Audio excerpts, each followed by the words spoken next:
to our viewers here in the United States and all around the world. I'm Natalie Allen. Let's update you on our top stories this hour. Hundreds of thousands of anti-independence protesters are calling for a unified Spain. Madrid dissolved Catalonia's parliament after the region declared independence Friday. New elections are set for December. Spain has threatened to charge the suspended Catalan leader with rebellion. The U.S. Navy is investigating whether two of its elite members killed this U.S. soldier. Staff Sergeant Logan Melgar with the Army Special Forces was found dead in June at a U.S. government compound in Mali. A medical examiner says the Green Beret may have been strangled to death. Saudi Arabia says it will let women into 3 sports stadiums as spectators starting early next year after long barring women from arenas.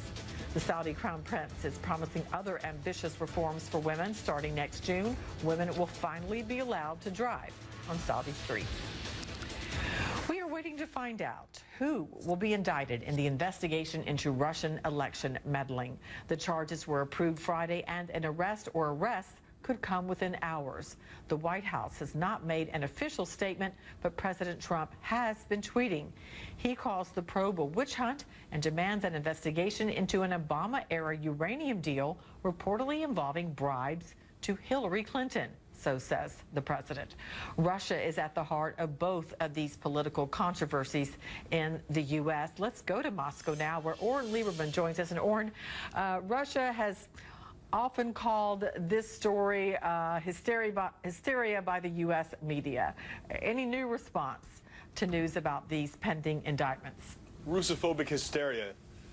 Russophobic hysteria is a term we've heard quite often in terms of how Russia views the U.S. investigation into election meddling. But there has been no new response since CNN broke news on Friday that charges could be made public as early as today. And that's not surprising, because Russia tends to be quite conservative with their answers and their comments, and they hedge quite a bit until they have the full details. So although they might say something like they're concerned or they're watching, a full response will only come after we learn more. That is, after the charges are made public and we find out who is being charged, who those charges are against. But from a big picture perspective, it's important to remember that Russia has continuously and repeatedly denied the purpose of the investigation, which is to say into election meddling. Russia has continually denied any involvement in the U.S. elections and any attempts to meddle there. So that's not likely to change regardless of what these charges are or who's charged. They've called the investigation, again, hysteria and an attempt by the U.S. to essentially smear Russia. That's not likely to change regardless of what we learn either today or later on this week, Natalie.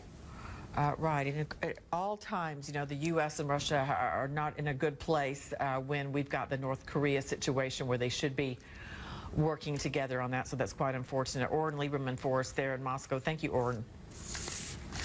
Now we turn to the amazing